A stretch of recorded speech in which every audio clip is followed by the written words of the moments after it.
Assalamualaikum warahmatullahi wabarakatuh. Alhamdulillah alladzi bi ni'matihi tatimmus shalihat. Segala puji bagi Allah Jalla Jalaluh yang karena nikmatnya kebaikan-kebaikan menjadi sempurna. Manusia itu adalah makhluk yang kurang bersyukur. Dan Allah Azza wa Jalla mengatakan wa qalilun min ibadiyasy syakur. Sedikit dari hamba-hambaku yang pandai bersyukur.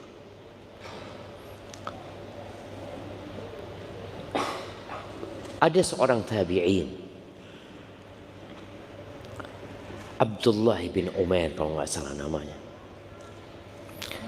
Dia bertanya kepada Nabi alaihi salatu wassalam. Afwan, dia bertanya kepada Aisyah radhiyallahu taala anha. Dia mengatakan, "Akhbirina bi syai'in a'jab ma ra'aiti minan Nabi sallallahu alaihi wasallam." Kabarkan kepada kami hal yang paling menakjubkan yang engkau lihat dari Rasulullah sallallahu alaihi wasallam. Fasakat. Aisyah diam. Artinya pertanyaan ini pertanyaan tentang sesuatu yang menakjubkan atau yang paling menakjubkan. Mulai dia mengingat memorinya. Lalu dia mengatakan, lamma kana fi lailatin minal layali, pernah pada satu malam dari malam-malam bermalamnya Nabi di tempatnya Aisyah radhiyallahu taala anha. Kita tahu Nabi bermalam di rumahnya Aisyah itu 9 malam sekali. Ketika jumlah istri Nabi sudah 9 alaihi salatu wassalam. Dan sebelum Saudah menghibahkan malamnya buat Aisyah, lagi berada di atas ranjang atau di atas kasurnya, Nabi alaihi salatu wassalam berkata kepada Aisyah, "Ya Aisyah, dharini ata'abbadu li rabbi al-laila." Wahai Aisyah, izinkan aku, perkenankan aku atau biarkan aku, malam ini aku ingin beribadah kepada Rabbku. Ini menunjukkan bahwa istri itu punya hak untuk diajak ngobrol, untuk dipuaskan oleh suami. Tapi malam itu Nabi alaihissalatu wassalam ingin beribadah kepada Allah Azza wa Jalla. Dan kita tahu seorang suami yang mendatangi istrinya, di situ ada pahala sedekah. Tapi Nabi ingin alaihissalatu wassalam bermunajat buat Allah Azza wa Jalla. Aisyah mengatakan, "Ya Rasulullah, aku tuh ingin dekat sama engkau. Tapi aku juga mencintai apa yang kau sukai." Faqama fatatahhar, maka Nabi bangkit, lalu beliau berwudu, kemudian beliau sholat. Beliau menangis. Entah berapa rakaat beliau sholat. Tapi kejadian ini sampai subuh. Beliau sholat, kata Aisyah. Kemudian Nabi menangis alaihi salatu wassalam. Menangis dalam kondisi duduk. Sampai pangkuannya itu basah. Kemudian beliau nggak berhenti menangis. Sampai jenggotnya basah. Jenggotnya sudah basah, pangkuannya sudah basah. Hatta ballal arda, Sampai akhirnya kata Aisyah, tanah yang di depannya itu basah dengan tangisan Nabi SAW. Ketika sudah waktu subuh, Bilal minta izin memperkenalkan Nabi SAW untuk sholat subuh. Sudah waktunya sholat subuh. Terus Bilal melihat Nabi menangis alaihi salatu wassalam. Ya Rasulullah, tabki. Wahai Rasulullah, engkau menangis. Wa qad ghafarallahu laka ma taqaddama min dzambika wa ma ta'akhkhar. Padahal Allah sudah mengampuni dosa-dosamu yang lalu dan akan datang. Selesai sudah. Lalu kata Nabi SAW, afala akun abdan syakura. Apa enggak seharusnya aku menjadi hamba yang bersyukur?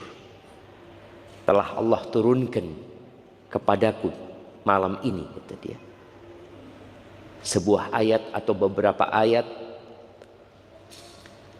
wailun liman qara'aha wa lam yatafakkar fiha. Celaka buat orang yang membacanya kemudian dia tidak memikirkan ayat-ayat ini.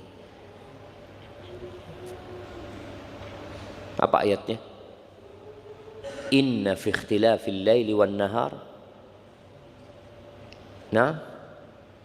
la ayatin inna fi khalqis samawati wal ardi wa ikhtilafil laili wan nahar la ayatin li ulil albab, sampai akhir surat Ali Imran. Kita lihat bagaimana Nabi alaihi salatu wassalam, beliau terus mendekatkan diri kepada Allah, menangis dalam rangka menjadi hamba yang bersyukur kepada Allah azza wajalla. Maka semoga kita punyalah waktu menangis dalam rangka takut kepada Allah dan bersyukur atas nikmat-nikmat yang Allah berikan. Kita bisa duduk, antum bisa sampai ke tempat ini. Nih sebagian mahasiswa baru udah datang, sebagian dari ujung Sumatera sana, sebagian dari pedalaman Kalimantan mungkin. Mereka datang ke tempat ini, ketahuilah engkau bisa sampai ke tempat ini karena nikmat Allah azza wajalla. Semoga Allah membantu kita untuk mensyukuri nikmatnya. Allahumma a'inna ala dzikrika wa syukrika wa husni ibadatik.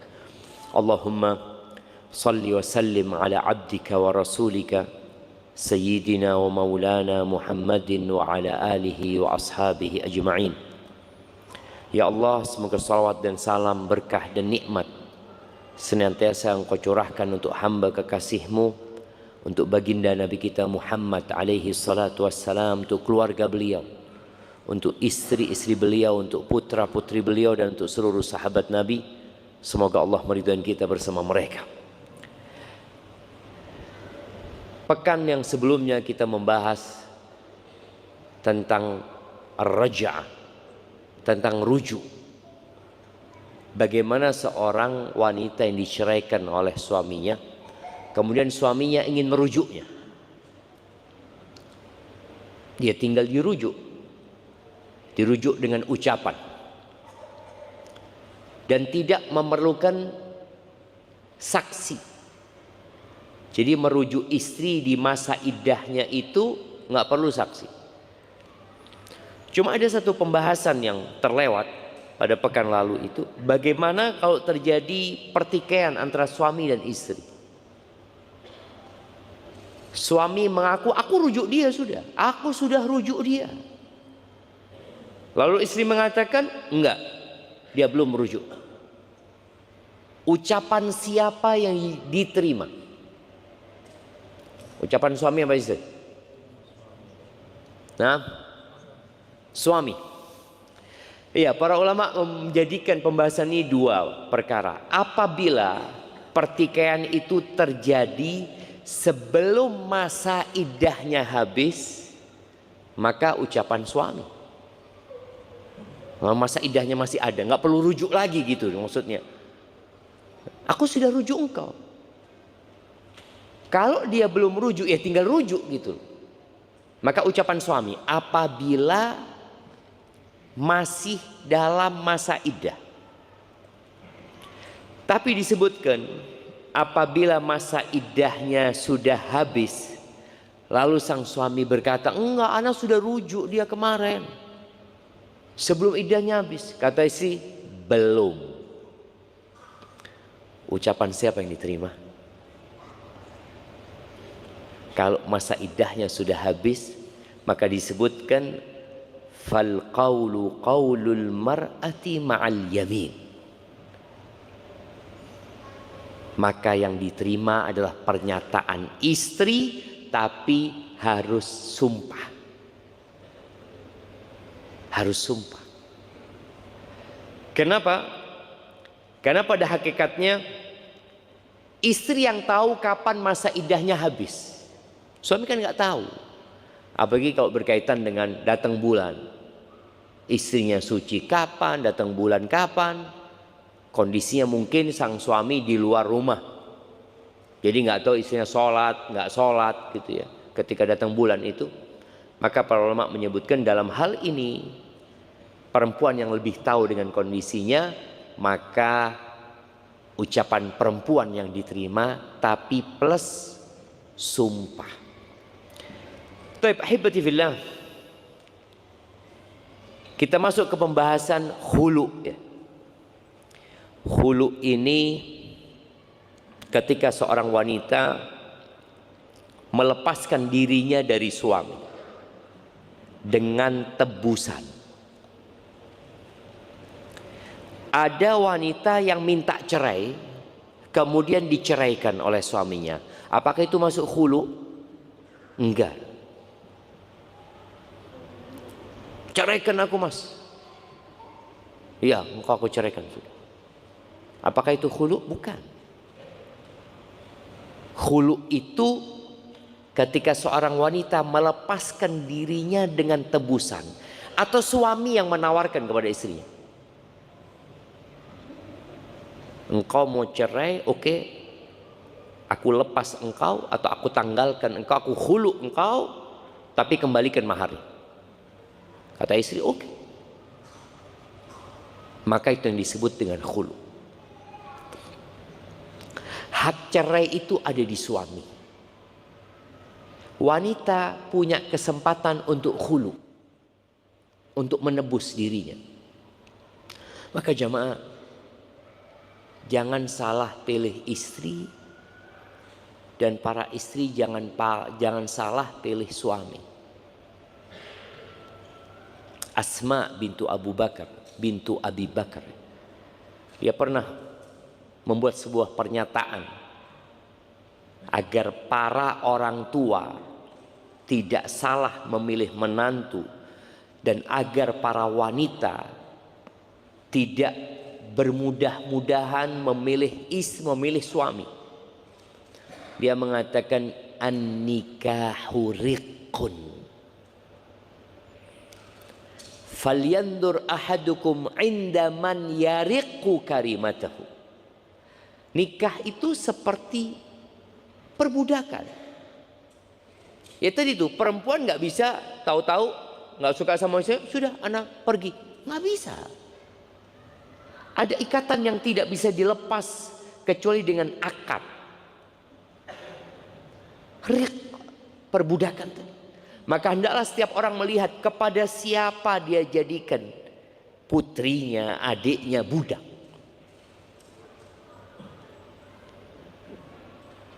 Dan wanita tidak diberi hak menceraikan karena memang mereka itu kurang. Mereka itu kurang, ya, kurang akalnya, kurang agamanya. Kalau hak cerai ada di perempuan, apakah masih ada yang punya istri di tempat ini? Nah, nggak ada coba. Insya Allah nggak ada gitu. Masalah dikit, udahlah, pisah aja. Kayaknya memang tidak ditakdirkan aku bersamamu. Wallah jemaah, itu terjadi. Maka Allah tidak berikan hak itu kepada wanita. Allah mengatakan walahunna mithlul ladzi 'alaihinna bil ma'ruf walirrijali 'alaihinna darajah. Dan para istri itu memiliki hak yang sepadan dengan kewajiban mereka, dan laki-laki memiliki satu aja derajat lebih dari wanita. Maka ketika seorang wanita minta cerai atau dia menghulu dirinya, jangan antum serta merta mengiyakan. Ada lelaki yang gegabah, yang istrinya minta cerai, "Wis mas, tak balik no mahari." Enggak, double. Minta balik double. Boleh jamaah, boleh. Kalau kita bicara hukum fikih nanti kita akan bahas. Sang suami ngomong, "Aku akan ceraikan engkau asalkan balikan maharnya double." Atau dia tinggal di rumahnya istri. Di rumahnya istri. Sang istri tadi menghulu suaminya, "Oke, nggak apa-apa lah, yang penting rumah ini jadi milikku." Boleh nggak jamaah? Boleh jamaah. Istri kan mikir kan, kalau rumah ini bang kebanyakan bang, udah nggak jadi gitu. Mungkin nggak jadi khulu'nya akhirnya. Baik, pembahasan khulu' ini kalau bicara definisi, khulu' itu artinya an-naz'u wal izalah, menanggalkan dan menghilangkan. Makanya ada perbedaan di antara para ulama, apakah khulu' itu tolak, apakah fasakh. Kalau tolak berarti terhitung mengurangi jumlah tolaknya suami ini. Kalau tolak. Kalau fasakh itu artinya membatalkan pernikahan itu ya, nggak mengurangi jumlah tolak. Di madhab Hambali mereka berpandangan bahwasanya khulu itu fasakh. Jadi kalau terjadi khulu, sang istri mengembalikan iwat, boleh jadi tadi yang dikembalikan sekedarnya juga. Sang suami oke nggak apa-apa, 100.000 sudah terjadi khulu. Nggak harus maharnya ini dikembalikan, tapi kembali kepada kesepakatan antara suami istri. Nah, dalam mazhab Hambali umpamanya istrinya khulu, dan ingat ketika khulu kita sudah bahas nggak bisa rujuk, tidak bisa rujuk. Karena pisahnya sudah karena disebabkan keinginannya perempuan tadi. Pernikahannya dibatalkan, digagalkan pernikahannya. Ya gimana kok pernikahannya udah nggak ada mau rujuk, nggak ada pernikahan. Jadi kalau mau balik kepada istrinya maka harus nikah lagi. Yang berpendapat bahwa saya khulu itu fasakh umpamanya, istri ini menghulu suaminya, "Udah bang, ini engkau dulu ngasih mahar aku HP, nih HP-nya kembalikan." Ya sudah, aku khulu engkau atau aku terima khulu'mu. Kemudian dapat 6 bulan, kok kepingin balik lagi. Sang suami ngomong, "Ayolah, kesian sama anak-anak." "Iya bang, juga nggak ada yang ngelamar aku sampai hari ini." Akhirnya balik lagi nih, nikah ya, ingat nikah baru dia, harus nikah baru. Baik, jumlah tolaknya masih 3. Kalau dianggap itu fasakh tadi, masih 3. Terus setelah itu dapat 2 tahun kemudian ternyata engkau belum berubah bang. "Aku khulu engkau lagi bang, ini sudah bang, emas yang kau berikan sudah selesai." Kata saya, sudah khulu sekarang, aku ambil, aku terima, terjadi khulu. Tidak mengurangi jumlah tolak. Tapi kalau dianggap tolak, maka mengurangi jumlah tolak. Khulu pertama jadi sisa 2. Kalau khulu yang kedua berarti sisa 1 dari cerainya. Kemudian juga bicara hukum khulu ini.